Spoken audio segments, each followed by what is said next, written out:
Okay, let's jump into this in 5, 4, 3, 2, 1.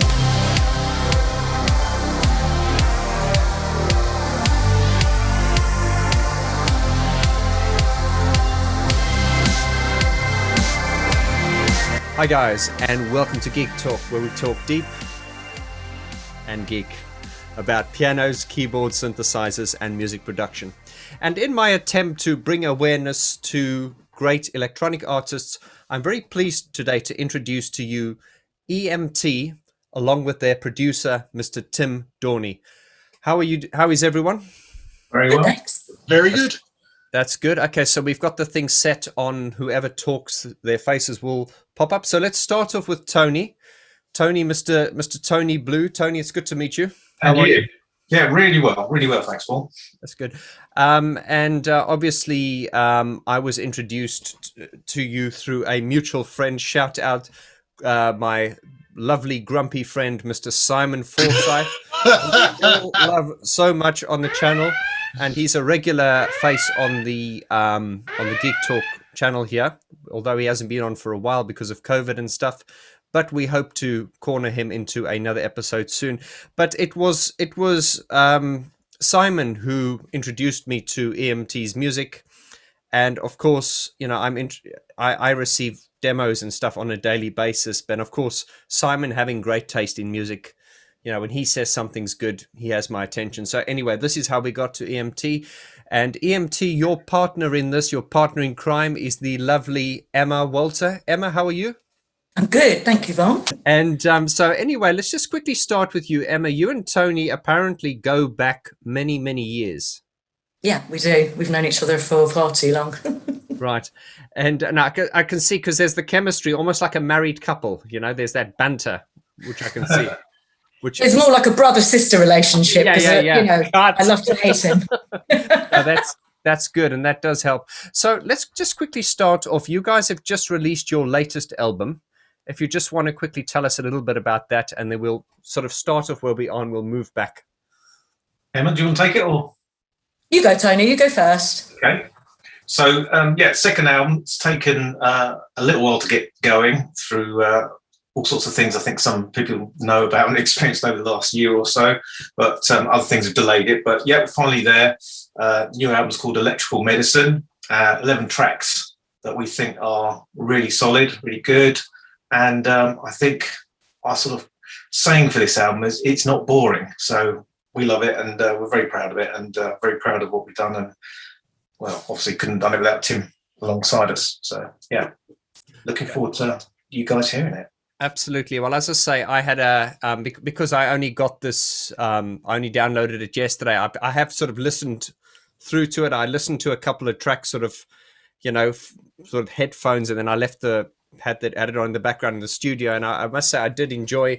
I want to say to the guys, yeah, if you like electronic music or synth-pop, if you guys want to call it that, I hate to tell people what their music is, you know, because some people get offended if you say it's synth-pop or something. But I just, you know, I've always been a huge Vince Clarke fan, and obviously it has its own identity. But what I do like about this music is it's not, you know, it's not just a one-trick thing. And, you know, some music is just blatantly electronic, and it's just where the emphasis is on electronic. I am a real songs guy. I love it when there is a song and there's a melody, and I can actually take away the electronics and I can play this on the piano because there is a song. And I think that is why this resonates with me. Okay, so let's jump on to your producer, Tony, who you've been speaking very highly about, Mr. Tim Dorney.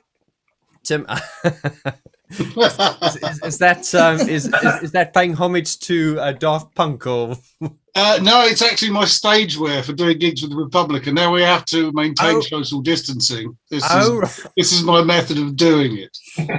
That and a large umbrella hat as well. Just keeps people away. I'm jealous. I want this one. Is my new stage wear for this year. Perfect.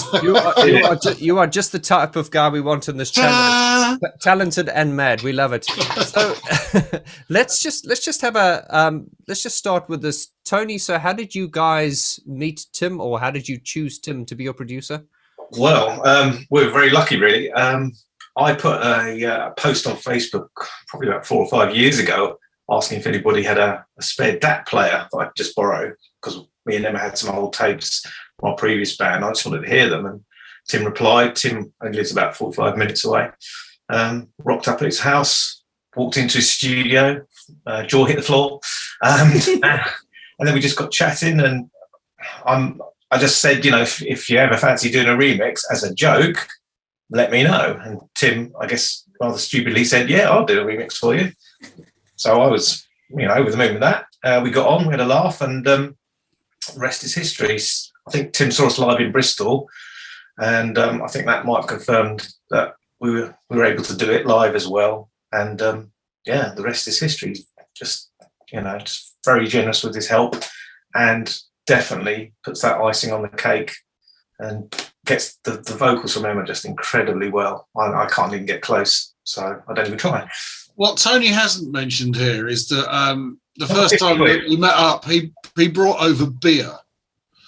So it's always a great in with me. This man, I used to drink rubbish lagers, and this man introduced me to the wonders of like a New England IPA, which is why I'm sitting here at the moment with Sponsored by the odd tinny or two. But actually, my beer problems are all based down to Tony now. And Emma for bringing Emma. Last time I saw her, she gave me triple strength hazy, which is just like, it's about 9.7%. I mean, it's ridiculous. That's like special brew, isn't it? It is, but they just knew the way to my heart. This is how they ended up working. So basically, it was all alcohol's fault, and all it was basically that, and I like what they were doing. I really liked the songs. I just thought I could bring something to the table with them because they were a little bit sort of, at that point, not very well formed, if you see what I mean. There was a lot of scope there for me to remix some of their older stuff, and the newer stuff that they were playing me was obviously leagues further down the road. I mean, this is the first album, this is Resolute, not even going like sort of what they've been coming up with now. So that was how we headed off in that direction. I just thought I'd do the first album's sort of got a bit peppered by my silly remixes with the sort of Stamp of the Vamp type jazz remix of one of the songs and things like that. So we've had a good time along the way. Oh no, that's great. Well, that's I can see that there's a great chemistry here, and beer is always a good way. Is a good foundation. It's a great lubricant. Now let's just talk about some of the music. So obviously we had the chat yesterday, Tony. Yeah. And you explained how you are working primarily in the box. Is that right? Oh yeah, absolutely. As we discussed, going back a few years when we started, it was all hardware. So I used to record on an Atari 1040 STE with Cubase, and we'd have synths there and samplers and drum machines, and probably I think I must have had every drum machine ever out. And we used to do it that way. And when we started again, Logic, got into that and found there's nothing really I miss too much about the hardware. Certainly don't lift carrying it around after gigs. And Tim's obviously he introduced me to lots more plugins. I call him my plugin pusher because he's always giving me ideas and things that I shouldn't be spending my money on. And it's all soft sense. But when Tim takes it, then it might move to more hardware. And I'm sure Tim can tell you a bit more about that because he certainly hasn't used just soft synths on both albums. There's definitely hardware on there that's probably behind him. Yeah, that's right. So Tim, basically, so what is your process? You obviously, I think the challenge with a producer is you want to, I think in the case of Tony, he gives you stuff that's pretty much formed. So you as the producer want to make it better, but you don't want to dilute his message or his artistic integrity. So you essentially want to present something that represents him, but you want to make it better. So how do you approach that? I completely throw everything he's done out the window and start all over again. Outrageous. No, Tony sends me what I'd call very good quality demos. He's not. Tony is great at doing the writing element of it. He's not, and I'm sure he won't take an offence with this. the mixing end of it is not really Tony's bag. He does a great job with what he does, but the mixing end of it is what I do. So he sends me very advanced demos, and they'll have an Emma vocal demo on there as well. And I won't actually listen to their demo of it. I'll just load it up on the screen. And if I haven't got some of the sounds, then that doesn't matter. So I do this with a lot of the people that I work with. I don't like listening to people's demos. I'd rather just get the file in front of me and pick the brains out of it and work with it that way. Not what everybody does, but for me, it's just, sometimes then I'll go back to their original demo, like by the end of the night, or maybe 2-3 days down the line, once I've got something up and running, and go, oh, I've missed that, or oh, I'm glad I did that and didn't do that. So it leaves me more avenues to be fresh with people's stuff. I see. Okay, interesting. And with EMTs, I always know that I'm going to re-record Emma anyway, just because she hates it and because I'm an absolute taskmaster and make her do stupid things while we're recording vocals.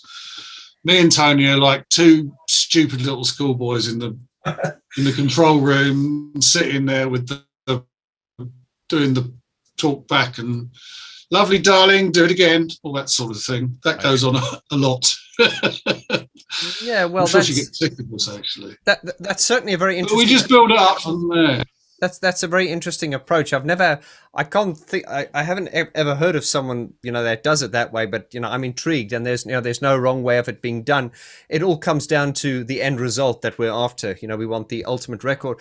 But we were talking yesterday, Tony, how you said that that Tim will obviously re-record Emma's vocals. So Emma, maybe you can talk about this. Apparently he pushes you very hard in the studio. He really gets you to push yourself. Is that right?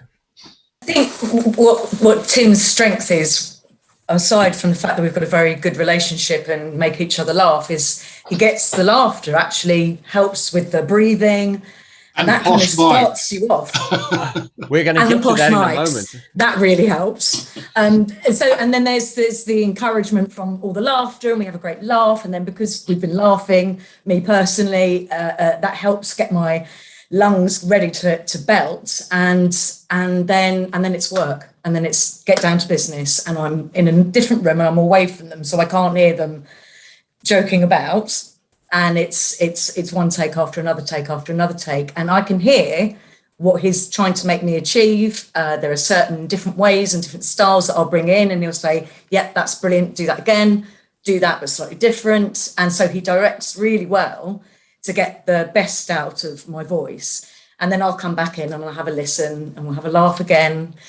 And then he's a workhorse. He makes me go back in and do different takes, different sections. Sometimes it'll just be a silly idea that I've had where it was a hum, and both Tony and Tim will be, do that, and we'll put that there, and then we can have it like that. And I've got no idea really what they're going to do until Tim's done the final bit and then plays it to me, and I don't think I've ever turned around and said, no, I don't like that. He's always blown me away with the quality of how excellent he's made the vocals sound spot on, and even to the point of where they've sampled my voice and made an Emmatron keyboard, so it's got all of that on it. That was just, I was blown away by what Tim was able to do with having me on a keyboard and experimenting in that context. No, that's great. There seems to be a lot of laughter and beer in this setup, doesn't it? I don't drink, not when I'm singing. I can't. No. Such a liar! I can't believe it. I have to drive to your house too, so I'm not going to do that. I didn't even know Tim. You didn't even listen to the stuff. I'm not going to bother anymore. He doesn't even listen to the rest stuff. I did not know he did that, so that's news to me. I think you hear a song first, don't you? We send you a demo, and it's either yes or no. No, I never do. I never listen to it. I don't know. It's just something I've started doing in the past couple of years. It's just people are generally sending me stuff for what I do. So if I'm working with people, they've heard what I do normally. So I just start going, well, I'll just start doing what I do with it.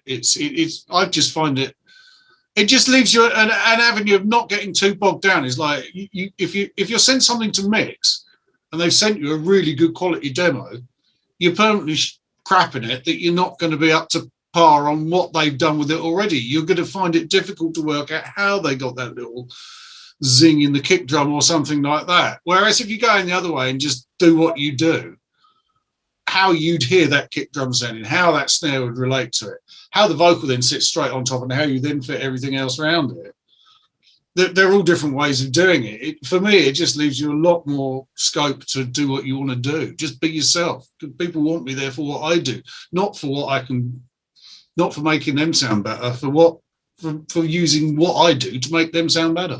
I think that's why you hire a producer, is because you hire them for their aesthetic and their sound, because that's fundamentally what you hire someone for, I think. Yeah, and attention to detail, and just a general level of, I don't like delivering stuff that's under par as far as I'm concerned. My name's going on it. I want it to be the best it can be. Yeah.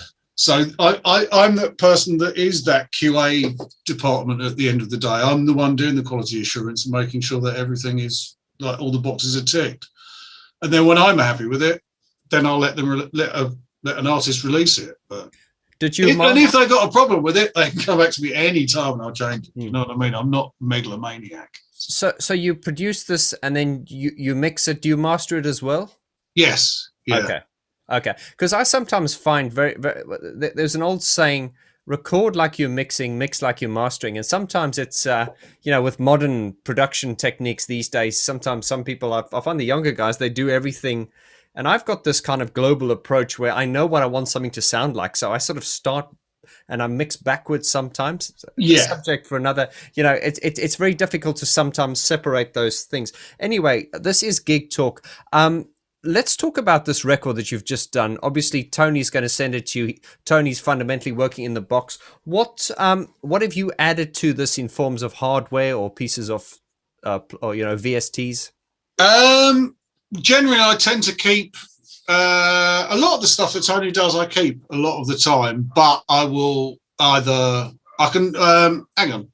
I'll give you a quick run round here. So, just to the side of me here, I have a big load of analog outboard, so I can compress, EQ, tape delays, all that sort of stuff. Unfortunately, the camera's not great for that. But so some of his stuff I will actually just fly around and stick plugins on it and do whatever with it.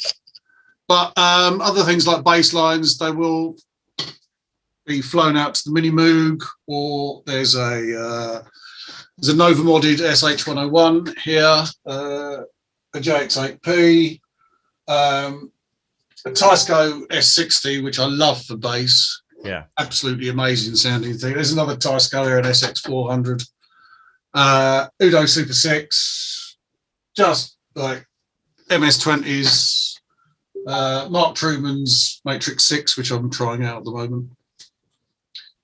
But yeah, keyboards galore. So if I know I can get a better sound out of something else, then I'll use the MIDI and fly it out to something and record it back in again.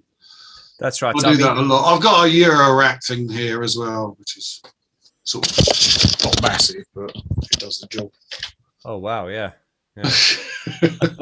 I'll make Simon Forsyth happy. Yeah, just a little. No, it won't. He's got masses of the stuff.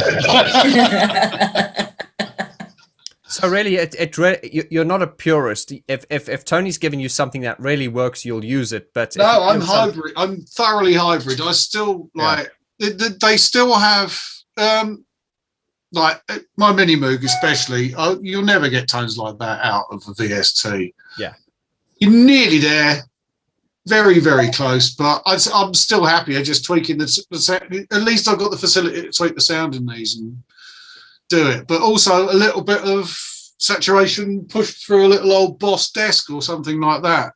Yeah, just get it in different ways and. Still put it through EQs, compressors, Pultecs, that sort of thing out of the rack. I think something that I've certainly learned is, it's not so much about the sonic quality of, plugins have come a long way, but it's just that every instrument has its own circuitry and its own color. You're so right. And I think what you're doing is when you're, as opposed to doing everything into the box or through the box, if you're using the MS-20, let's say for the bass, and you're using the Tesco there for something else, it's all those different colors together which give it a texture. Is that right? And I found this about 10 years ago. At that time I used to do this thing called Sonic Weekend, which is when you get they used to get about 20, 25 like-minded electronic musicians and other sundry lunatics in a place somewhere in, like, I did them in the middle of the the Peak District, did them in the Lake District. But people would turn up with all sorts of different synthesizers. So somebody would turn up with an OB2 voice, somebody would turn up with a Blue Mic, like a 2600, an Oscar, like all sorts of different synths. But what I found is they all had their own, just between the lot of them. Sorry, let me turn that off. Between them, they had their own sonic signatures, each one of them. You had to do very little mixing to actually get them to work, because they all occupy different places in the spectrum. Yeah. And I've carried on with that with this. I know that synth will be great for that, but that one won't, sort of thing. And I've worked out that a CS5 isn't an SH101, that sort of thing. And I like to mix and match with them. Yeah, yeah. But the old synths, all the old stuff, has their own sonic signature. They occupy sort of little bands of things that make it very easy to mix them and use them around. That's true. So it's almost like you're mixing with saturation rather than using EQ and stuff like that. Absolutely, yeah. I do when I'm putting them back in, like when I'm recording them back in. Mm-hmm.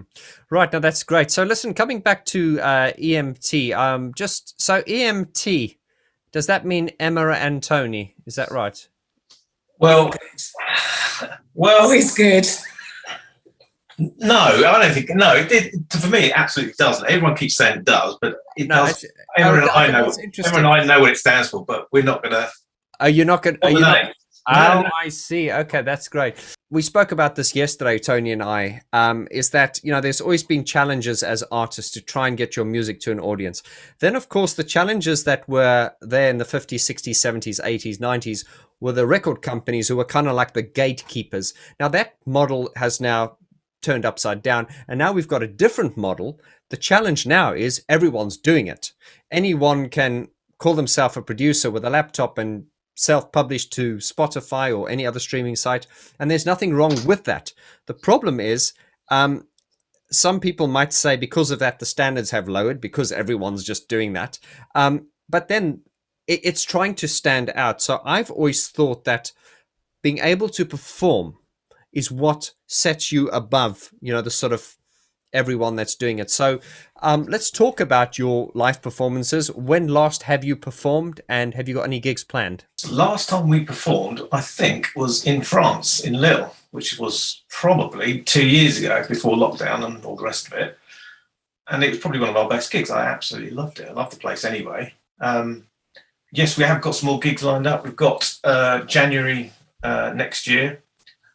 We are supporting Science Star on their final gig, really, and Tim worked with the lads from Science Star as well, so he's very well versed in their stuff as well, and also it's supported by Psychoelectric. So it's going to be a pretty emotional gig because of unfortunately they lost their bass player who passed away sadly, James, and the whole thing is for him. And we're looking forward to it, but also it's going to be a pretty emotional night, I think, down at the Fleece in Bristol. Where are your fan base? Where would you say most of them are? Honestly, they're all over the place. Yeah. They really are. We've got a global market these days. That's true. Yeah. Rampton, Broadmoor, numerous places like that. Mostly there.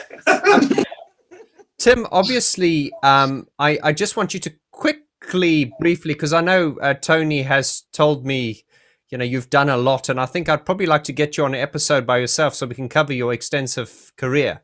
But if you could just quickly tell us, summarize, what your background is. Well, originally, so I got my first synth when I was 16.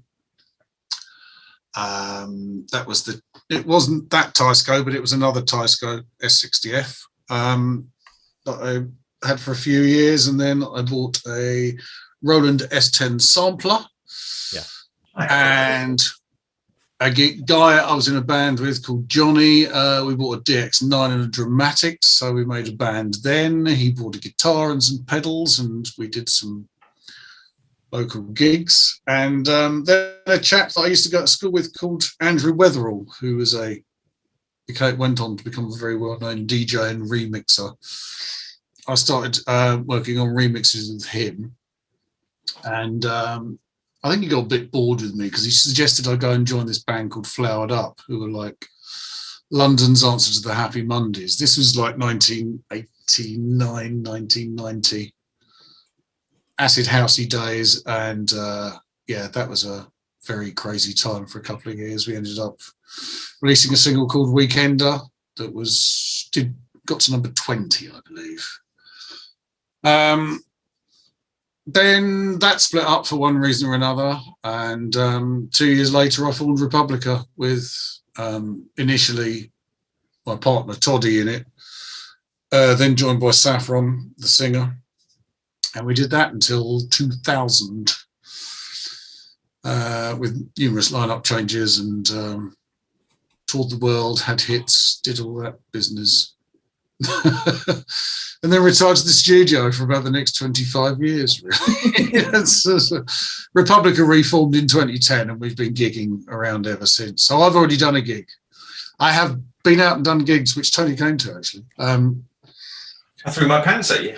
Yeah, he threw his pants at me, yeah. So I've broken my 2-year dearth of gigging, and have about 15 more Republica gigs to do across the summer.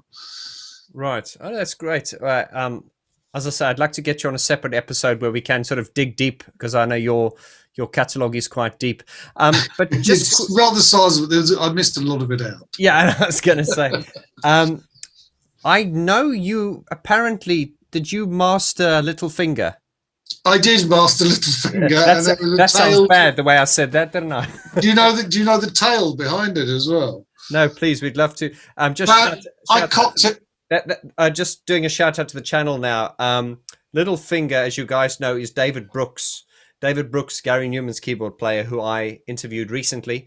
He's just released his album called Big Finish under his alias name of Littlefinger. And this is the man who mastered that record. So just for context. Sorry, go on.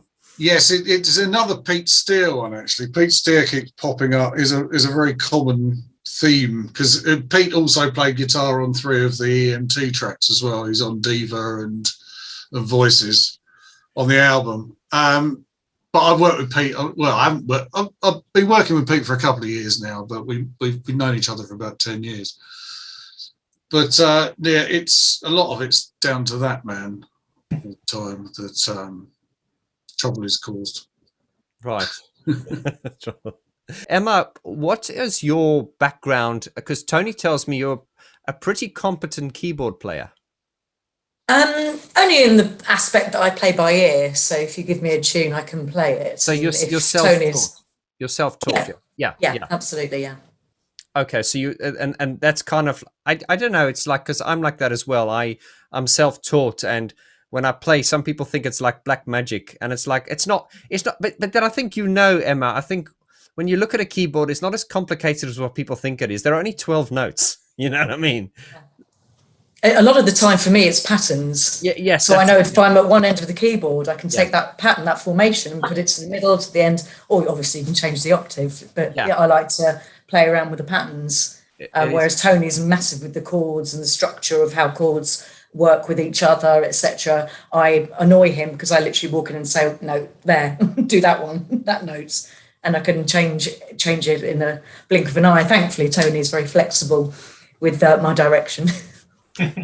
Tony, let's just talk about your live setup now, because this is GeekTalk. What do you guys take onto stage? Just a MIDI controller and main stage. Oh, and we've been playing some drums as well. So some Alesis, a sample pad. So when I get bored of doing that, I can do that. So that's a visual. It's slightly more, because there's nothing sexy about playing the keyboard, is there? I'll have to teach you some moves. Yeah. So really, really minimal, really basic, and so I vary between playing lead lines or pads, or hitting drums or anything that I feel I can just about get away with, really. We don't want to do a product endorsement here, but main stage is like, what's it like? Back me, help me. It's about $30, or it's free. So, and the free if you got Logic. Yeah, and this is, and I know David Brooks. That's what this is the backbone of Gary Newman's keyboard rig at the moment, and I know a lot of people are getting hell for this. I know Depeche Mode incorporated that into their huge setup, and let's just face it, it's not as romantic as having all those racks of keyboards and stuff, but the reality is you don't need it anymore. No, and what we do, some of it there's no way I could play it live anyway because it's sequenced and what have you. I'm not gonna pretend it's something I can play when I can't play it, because it's so highly sequenced and so tight in the timings. Depeche Mode have been using tape players since they started, so their drums are on it. Probably a lot of the backing stuff was on it as well. I mean, I think Tim, you use a bit of Mainstage, do you not?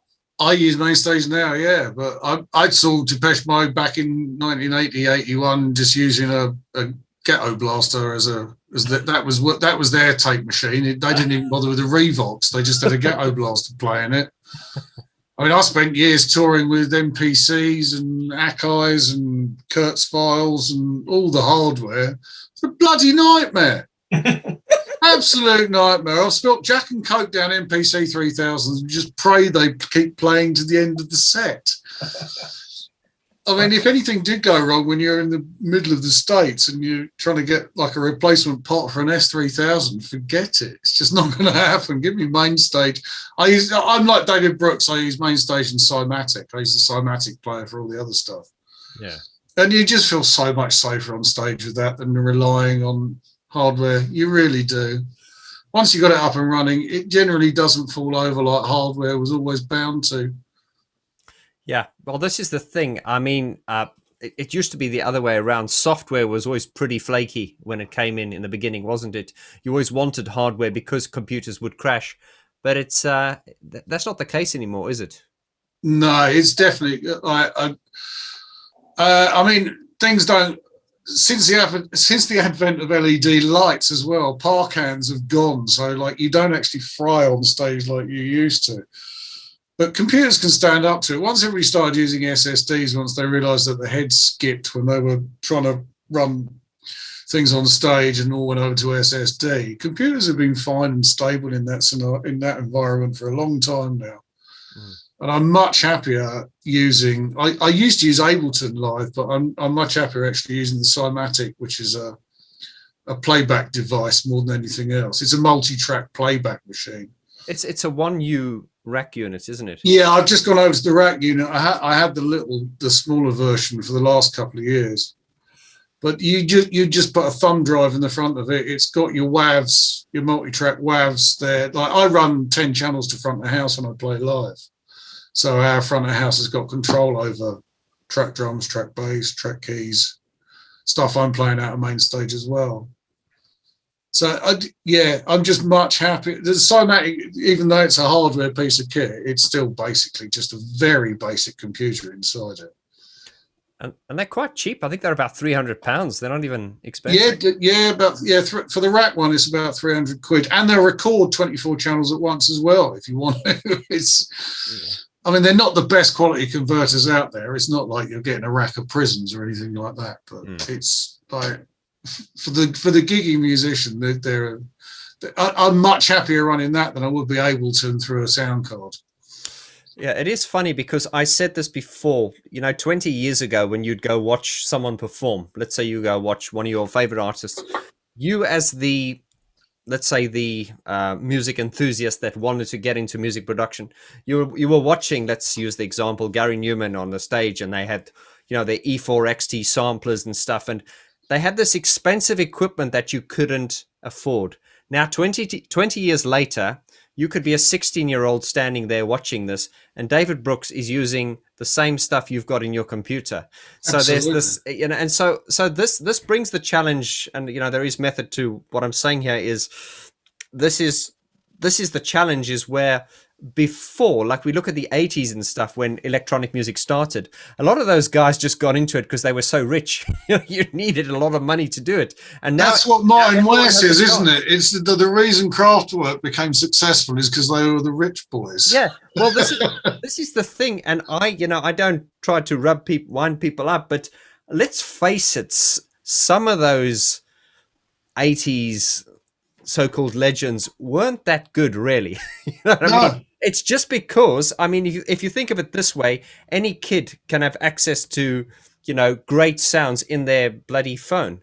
But look, you think of those days, I mean, if you please, I was watching a documentary on OMD, and I cannot believe how primitive the sounds of, let's say, Enola Gay and Messages and stuff, when you take those sounds in isolation. They're micro preset sounds, aren't they?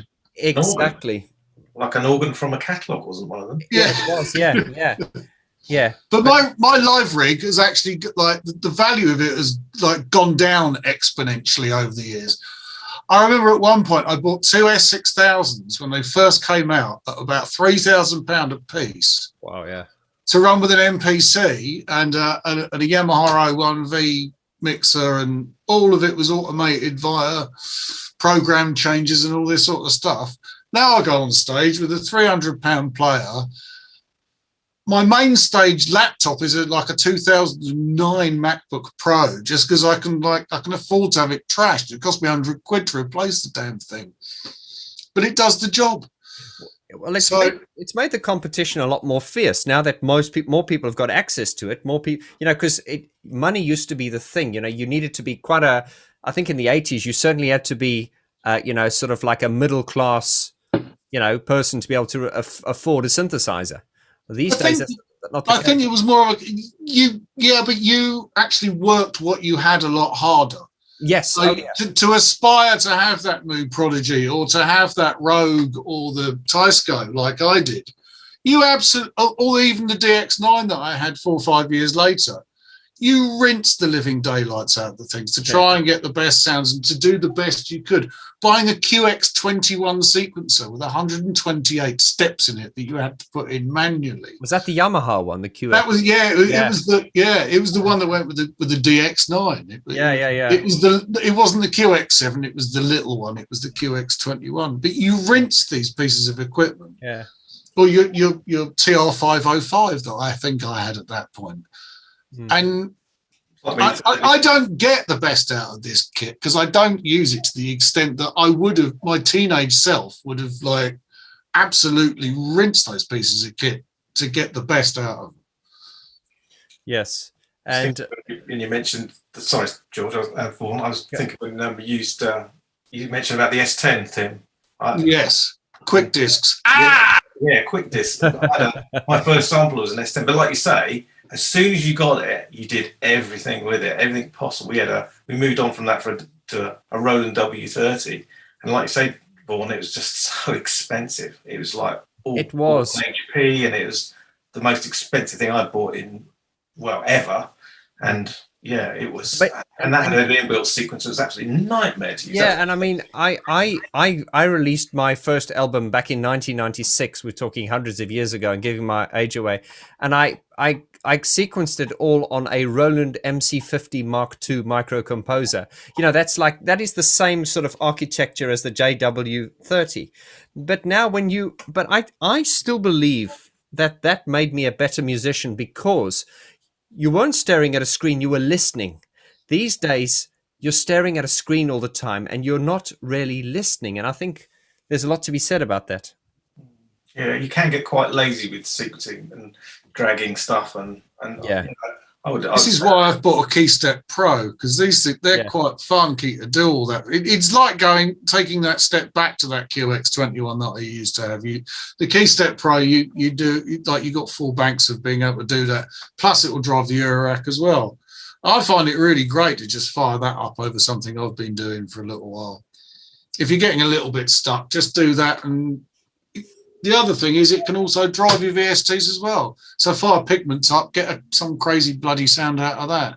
There's lots of ways to be inspired out there. Just go back to basics, really. I always find that I find one way is, what's that saying, necessity being the mother of invention. You really do need to limit yourself with every project these days and go, okay, I'm only going to use these. Otherwise, you just... So true. That, and like I say, when I first got to know Tim, it'd be like, oh, have you tried this VSD? And have you tried this plugin? And it'd be like, no, I think I'll get it. And then you look at what you've got and you just think, oh, you know, what am I using here? I haven't even fired half of them up once. No. And you get to that stage. I still buy stuff and I'm thinking, I shouldn't buy this stuff because I should know. Like Simon Forsyth was saying to me about, and we talked about this, Vaughn, about the built-in stuff in Logic and how good it is. Yeah. You know, he's right. And maybe, well, I'll be honest with you, our first album, that was all done with Logic. Nothing pretty much was done out of Logic's own not presets, but its own built-in synths and things of that nature. Well, listen, I find that as well with the students I coach. A lot of them have got Logic. I always try to get them onto Logic because I don't understand Ableton and I don't get it. Oh. Sorry, Ableton, I'm not going to get any sponsorship from you. But I find this is something in the human psyche where things that we get for free don't have the value. Now, this is, and I think it was Simon Forsyth as well that introduced me to Alchemy, because, you know, I've got Logic and you just see it and then you go, okay, it's one of the, your mind says this is one of the stock synthesizers. So that's kind of like, no, I have to do better than that. I've got to, but the bottom line is the ES2 and the ES1, these are really, really, really good synthesizers. So even as, you know, at your sort of base level, at entry level, you know, you are light years ahead of what producers were 30 years ago. Well, Emma's got herself a Mac just recently, and obviously I'm going, oh, you need to get this and try this. And actually, I think I said to her the other day, Alchemy, just amazing. You don't need to have any of this stuff that we've got. It's just like, it's a bit like stamp collecting. It's a bit silly, really. Our first single, I remember, our first single was called Regret. And I remember talking to someone who came to one of the gigs. He said, oh, what are you using for those sounds? I said, it's all Logic. He's like, what? It's all Logic. There's nothing in there. But it's not what you use, it's the way you do it. But I need to ask the question now. Tim, are you a bad influence? Or are you a gear slut? He is. I am. Yeah, I'm terrible. It's more plugins actually than because hardware. My one, like the Udo Super 6 has been my one sort of recent large hardware purchase. But Tony actually is the Omnisphere slag. So he's the one who's always buying like all the preset packs and things and giving them. Omnisphere, I mean, that's been like the backbone of Gary Newman's last 5 albums, you know, and incredible. A lot of it's stunning. It really is the best. I mean, as a jack of all trades, it really does do everything. If you want to like start reaching under the hood with that thing, it's just ridiculously. It's got that granular synthesizer, which is just that's fun. I like that. Yeah. And you know, if you are going to buy anything, that's the only thing I would suggest you buy, because it's so good. It's so much in it. Well, I want to come back to what Tim said, and that's very, very true. It reminds me of an interview I saw with Thomas Dolby once, and I think when he did his first album using a 2-track. Back in those days, you had to commit. You didn't have endless options. And as coming back to what Tim said earlier on, is you really worked the gear. You really, because you had this, and you had that, and you really worked the gear. Now we've got tons and tons of different synthesizers, whether they be in the box or out the box, but we've only scratched the surface of each one. And I think we spoke about this, Tony, when Simon Forsyth was showing me Alchemy. You know, I'm a bit of a geek. I like to design my own sounds and stuff. But then, you know, I used the first page, the second page. He was going into sub menu 1, 2. You know, so what I'm saying is, because we've got access to so much technology and it's so affordable, we do not get value out of our equipment anymore. I agree, and I'm guilty of not exploring enough massively. But as I said to you, my direction is writing a song. I might get an inspiration from a sound, and it will lead to a song. But for me, it's about writing the song. I don't, you know, do I get into program? No, I don't. Do I get into sound design? No, I don't, because I know that if I did, it would stop me writing a song. And that's the kind of thing where Tim can tweak. He's got the ear for it. I haven't got the ear for it. And he can make the sounds as good as they can possibly be. But for me, is this an okay sound? Does it work? Have we got a song? And yeah, a sound will inspire that. But for me, it's about writing the song, getting the song done, and having something decent. Because I think, as I've said to you, if I had one of those, racks, I'd spend 2 weeks doing a hi-hat. Yeah. It wouldn't be a song at the end of it, and that's not what I like doing. Yeah, well, this is the problem. This is the problem. I know a lot of even people in my community and stuff. They get so bogged down in the technology. It's like, hey man, where's the song? You know what I mean? So I think it is good. To me, it's fundamentally songs and then the production. So it's good that you've got this working arrangement. I want that wasn't a comment on the Martin Gore chimpanzee album, was it? Yeah. Well, it's quite funny, we were talking because I'm about to do a review on that because people always ask me what I think about that, and all I have to say is about that is when you listen to it, there are dozens of unfound artists which you will find on Bandcamp, which will produce modular synth music to that same level, but you'll never hear about them. Now, I'm not being disrespectful to Martin Gore. I'm just saying he's lucky that he's got the legendary status now that people will listen to him regardless of what he does. Agreed. Yeah, I think it's. Go on, what's your feelings? I've only heard a few of them, and it's just like, why bother? It was like, I can hear that any day. I'd go on Muff Wiggler or whatever they're called at the moment and listen to stuff like that all bloody day long. It's just like, well, all the gear, no idea. I actually said when I heard that record, I said Martin Gore releasing a record like that, it's kind of like a cage fighter going into a ring with his hands tied behind his back, because Martin Gore is so much more than just that. He's the song, he's the voice. I think for Martin Gore and we're going to get off this now because this is about EMT, but just to finish this, I think Martin Gore. I started it. but by not singing and not writing songs, he's selling himself short. I think his strength is the songs, his voice with the structure. He's untouchable. But just doing that kind of thing, I don't think we get the best out of him. Now, I want to bring this back onto EMT again. So, Tony, you've been writing a lot of the songs, as has Emma, but you do a lot of these most of the programming. Is that right? To be honest, whoever, I'm in my studio now, it's not very big. Whoever is in front of the computer, in front of the Mac, can do it. And Emma can do it, I can do it. So, to be honest with you, I like with any songwriter, if you get something happening, you're going to put it down, you're going to write it, and you're going to go with it. And then we might talk about afterwards who likes what and what we can do with it. In the old days, certainly the first album, I pretty much wrote a lot of the music. But Emma would come up with all the vocal melodies and all the rest of it, and lead lines and things of that nature. This time, and that's actually when I say this time, I'm talking about for the last 3-4 years. We write together. I might come up with ideas, but we absolutely write together. And Emma can work Logic. She knows what she's doing. In fact, she often tells me off for the things I do on Logic. Your most recent album, the one you sent me, when was that released? That's going to be released on the 17th of September. There we go. What is the plan with that? You're going to try and get some gigs. Absolutely. Yeah, absolutely. We've got, Emma, do you want to?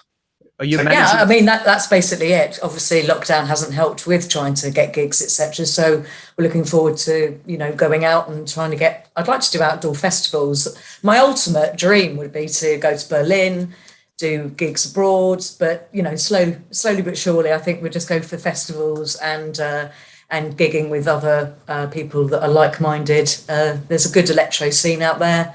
It's forever changing. So, I'm quite confident that we'll get some decent summer gigs going. Any gig, any time of year, but summer seems to be one of the best times to have a good party outside in a festival. We got really good feedback from people in Lille, and it just, it just makes you want to carry on touring the whole of Europe. So, that's definitely on my to-do list. Okay. The German fans are pretty like into what we do. So that's a big area we'd like to get into and explore. Of course, there's that Bristol band called Mesh. I interviewed them a couple of years ago, and they do okay here, but they're massive in Germany. Yeah. Martin Rich. Yeah. Emma, so I just want to sort of specifically ask you on the songwriting. If you can just elaborate on your part on that. So Tony usually has some kind of structure of an idea that he wants, and we meet regularly. The ideas just come naturally, I think. You just sit and you listen to bass lines and certain sequences, and from that you get the idea of where the chorus is going to be, and then the verse, and then middle eight, breaks, bridges, etc. And it happens naturally. I think it's one of those probably quite annoying things for people that struggle to write music, but when Tony and I get together, it's the right kind of ingredients, and it's always worked like that. We've never done it any different, apart from during lockdown when we were doing it remotely. We were still able to, get tracks finished and come up with ideas. So I don't think it's a method that will probably ever change. The fact that, Tony will have the bare basics, the minimum. Actually, I say that, he does actually write quite a lot of the stuff. And then I just come and add a bit of sprinkle to it. And obviously the vocal melody can change something dramatically. There's been a couple of times when I've come up with an idea and both Tony and Tim say Tony may like it, but Tim might say, don't think it needs it. We'll review it and take it out if we don't need it. And so, again, it's a format that works for us. So it's been a learning curve as well, because sometimes I think that, I want it to go in a certain direction, and then it will take just a different sequence and a different drum, and it will change dramatically, especially if we're on a different tangent about what we want to write about. Sometimes we'll sit and have deep conversations about the lyrical structure of how we want, or what we're feeling, what we're thinking about the song and the direction we want the song, or what we want the song to portray. And from that can change the song. But usually, if it's a dance song, we know we're going to have some kind of catchy vocal melody and an idea for where the actual lyrical structure is going to go from. I think and this is something that perplexes people who sort of aren't musicians and stuff, because they always ask the question, what is the writing process? And I think every successful musician and successful writer, they tend to answer the question in the same way you have, but in their own way. And that is always something fundamentally along the lines of, it's not difficult, it just happens. It's not something you think about. I think it really is a flow thing. I agree. Yeah. And it's not I often say with my students that not intelligence, but logic is the enemy of emotion. Because we're fundamentally dealing with an emotional art form, and that is why when too much intellect or when you try to force your intelligence onto an art, it just falls flat. And that is why your best songs are written very quickly. Am I right? Absolutely. It just excuse me. I find this when I'm recording Emma a lot as well. Is she's what I'm looking for actually out of her is more the character elements. She could deliver the basics very readily a lot of the time, but what I'm looking for is the little bits of character and the little bits of the things that pique your interest in a vocal. And for me, as a producer, the vocal is still, you'll hear this from producers across the world. For me, the vocal is the most important thing in any mix. If you've got a vocal there, it's got to be up front, it's got to be center, and it's got to be bang on. The sound's got to be bang on. The effects on it have got to be bang on, and your production and treatment of it have got to be bang on. And Emma delivers every bloody time for me. I have to work her quite hard. I make her do some stupid things, and some of the best, like Undecided. Is it Undecided where I've looked up to do do do do do do do do do do. That was just her doing a little aside. Throwaway, wasn't it? There's other bits on the album where I've had to delete them with her going "fuck off." And that's carried on all the way through as well. But she wouldn't let me keep that one in. No. I'm always looking for the little bits on the side that she'll do, just to like just when people are just humming, trying to get the bit in their head just before they're going to come in. Sometimes that can be a great thing. You just record that and then muck around with that. kill it.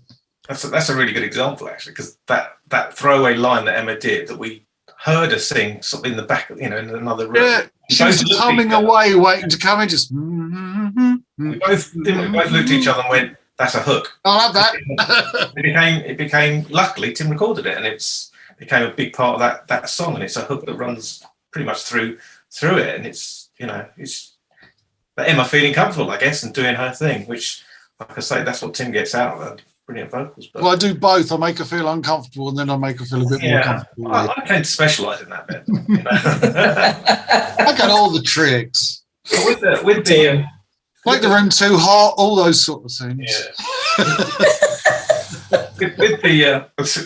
So just going back to that, with the recording side of it as well, it's like, I think Emma's doing herself down a little bit, because quite often I will come up with something and Emma will do something over the top of it that I would not even imagine doing, because she hasn't got any rules, and I find that I write a little bit to a rule book a little way, and Emma would do something and I go, "You can't do that. Musically that shouldn't work," and it does. So I think Tim's heard a couple of riffs in some songs. He said that sounds like some sort of Chinese sort of riff or something. I don't know what scale or whatever it is on. I can't remember which song that is. But oh, you wait, kids. My latest toy. Oh no! Have you got MIDI? No, but it's got a lo-fi reverb modulation box built into a kalimba.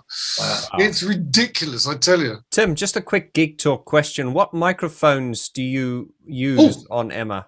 Ta-da! Show them the one. So we were using the AKG C12 VR. That's right, yeah.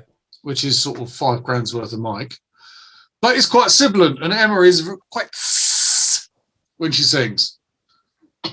So these days we are using the Sontronics Aria. It's like the Neumann 87 ripoff, that, isn't it? It's like an 87, but what this does to sibilance, you will never hear another mic like it, and it has a lovely presence bump. It's incredible. It's the best vocal mic I've ever used. Are you in? I forget the man who I used to talk to him. Trevor, that's right. Yes. He very nice, very, very nice guy. He started that company about 15 years ago. And, yeah, something like that. And it's just, I mean, the quality of those mics is, because he's got one called the Saturn, and yeah. What's the Aria's is top of the range vocal one as far as I'm concerned. I haven't tried the Saturn. It's a big bulb. It's a big roundy thing, isn't it? The Saturn. It's like a suspended capsule. Yeah, I'm going to get him on for an interview sometime. No, Andy Gray recommended, because Andy Gray was using like old like M50s, like £10,000 like Neumanns. Yeah, and he sold his M50 once he got an Aria. So that spoke volumes for me. Then once I got one in, every vocalist I've tried it on, they just sound stunning. I've got a I won't drag it down. I've got an SM7B here that I use for rappers as well. Oh, SM7, yeah. I was shocked to hear from Pino Pescatola, who was one of the engineers on Depeche Mode Violator. They record Dave Gahan's vocals on a Beta 57. Sorry, on an SM57, which is a cheap instrument mic. Years ago with Republica, I worked with Steve Osborne, who did Happy Mondays and Olive and all sorts of stuff back in the day, and we did the vocals for that on a 57 in the control room with it blasting. Yeah. He'd done it with U2. Yeah, he said with you, because he'd done a whole album with U2. He said the whole thing is you just keep the tape running the entire time, no matter what's going on with U2. You just leave the tape running, regardless. He said, but just have everything set up. He said, we used to have a 58 set up in the control room, and Bono would just come in, you have the speakers as loud as you want, and just blast it. Because you got an FM 58 close enough to your mouth. It's going to pick it up. You're going to get spell, but you're still going to be able to cut it out. Yeah. No, and that was what they did. And that was what we did on this track that we did with Steve Osborne. It works a treat. You don't need, I do love having expensive mics, but at the end of the day, it's down to the singer and the performance. And if the mic matches them, then that's 90% of the battle won. That's great. You're not fighting with compression. You're not fighting with EQ. If you just got it down on tape, nice, sweet, clean path all the way through for me. UAD, don't muck around. The UAD 610B Unison plugin as the preamp, and either one of those mics that I showed you, the AK GC12 or the Aria, just beautiful tone all day long, any vocalist. Fantastic. Right, so Tony, just a final question on the EMT, on your latest album. Could you just tell us, sonically or emotionally or artistically, how does this album vary from your first one? And what was the approach? Yeah, I think the first album was like anybody's first album. You just got a bunch of songs, you chuck them on and you see what sticks. With this one, we have taken a lot of time to get it ready and right. So for us, it has a bit of an arc. So it starts off, it's got a bit of a weird intro. It's quite dark in some ways. It gets lighter as the album progresses. So I think it reflects what's going on, like many people's albums probably do. So it's quite dark-ish at the beginning, and then I think we go through, and to me it comes out the other side as a bit of hope, and it goes from dark, I think, to light, and it's more of a package and an album, really. I think the first album was a collection of songs. I think this is an album, and I'm very proud of it, and Emma and I worked hard to make it as good as we could be. We've already started the third album, but that's a whole nother story. But yeah, so it's much more of a cohesive package, I think, than the first one, which was just a group of songs. And I'd like to add on that as well, it being an album was very much something I was on top of in the mastering, in that if you think of an album as a collection of songs these days and how like streaming services compress and muck around with your music. So to master an album for a CD, you can actually have like variations in dBs for the loudness of the songs to make them flow better between the songs. How you master that then for the streaming generation. So like, I mastered this album for the CD with like quite serious variation. You think of like the Elbow album, it started really quiet, went, so you've got some dynamic in it.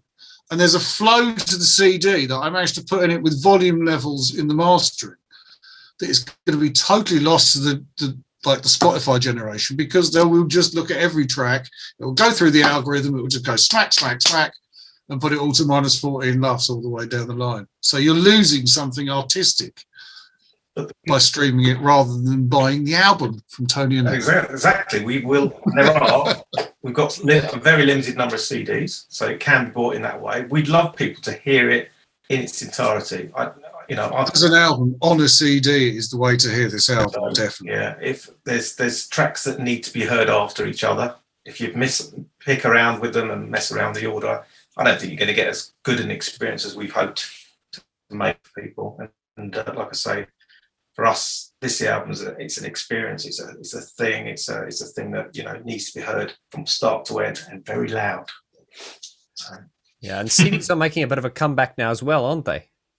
Absolutely, yeah. I think there's this thing with sort of tactile ownership. I was explaining this to the younger generation, and please, I've got an influence a lot of people on my channel now just by saying, I've gotten into CD, and I explain to people, you open it, you put it in, you smell it, and you go, it's a tactile, hands-on thing, and something. I'm probably speaking bullshit here, but it sounds better. It sounds better.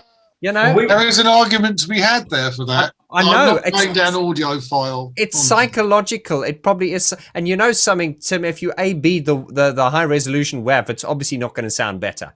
But it's if you did a null test, I'm sure they cancel each other out. You wouldn't know, but yeah. It's just it's the sentiment, and it's the it's the experiencing it, and I think it's the romance. It's the romance. It's the romance. Well, we tried to get some of the stuff on vinyl because Tim knows. Who is it, Tim, that does vinyl? He's a friend of mine called Ben Soundhog, who he basically built a lathe. He's built a lathe. This is in stereo, because I know you can't buy these things that will do cuts in mono, but he basically does dub plates. But he'll cut like you want. He not really happy cutting a 12-inch album because they're all single cut. They're all direct to lathe cuts. So if you've got 50 people that want an album and you want like 6 tracks on a 10-inch or something, he's your man. he'll cut you those 6 plates quick as well, or 60 plates or whatever you want. It's just, and they do sound really good. I've heard examples of what he's done specifically on 7s, which sound great. We're toying with throwing out a single from the album, and we will possibly look at doing that, having a 7-inch maybe or something, or some remixes on a 12. Also, because at the moment it gets you around the backlog that everyone's got because of COVID with the pressing plants. I mean, you look at all the trouble all the record store day people are having, getting even stuff the next bland record store days. There's just not the capacity within the system. You hit the nail on the head, Vaughn, about, for us, just we want to get heard. That's our number. Exactly. That's what this band needs. It's the live aspects that I'm more keen on, I think the more live stuff we do, the better. Well, yeah, that's what I mean by being heard as well, heard, seen. I mean, your stuff's good, man. You just need more people to hear it. That's all. I hear so much crap all the time that's getting pushed, and then the good stuff's just getting overlooked. But to the guys watching this, I just really wanted to bring your awareness to EMT. They really are one of the most underrated and undiscovered sort of British electronic acts that I've come across. Really, really interesting. Thank you, Simon, for introducing them to me. And also through Tony, I've also met Tim now. And Tim, I think you're going to be, whether you like it or not, probably a regular face in this channel. We're probably going to get you on to pick your brain on some geek stuff, because you're definitely a wealth of knowledge there. So before we go, I just want to say, Tim, you're going to give me some links afterwards, which I will leave in the description below. But if there are any websites you can tell the guys about? What for stuff I do? Yeah, or they can contact you, or well, there's always not a lot really. I mean, there's a few. There's a Republica official Facebook page. Okay, it's probably the best place to find me generally. But no, I just leave it to the bands I work with to do all the promotional work. I'm the backroom boy. And Tony and Emma, we will place your links in the description below so we can check out your music. And you guys will obviously come back on again, I'm sure. And I would love to use you guys as guinea pigs for when we try out this new live music situation. I think it's going to be very good, because I think although streaming music live is no substitute for live music, of course it isn't, I think it is a nice consolation, and it's something I would really like to try. Thanks, Vaughn. Yeah, look forward to that. Brilliant. Yeah, we're absolutely up for that completely. Okay, guys. Well, so do it in the back garden here. It'd be like Daryl's pool party. Yeah, that'd be good for a venue. All right, guys. So thanks for tuning into GeekTalk. We'll see you on the next episode. Links in the description to Tim Dorney, Tony Blue, and Emma Walter, EMT. And we'll see you guys in the next episode. Adios. Thank you.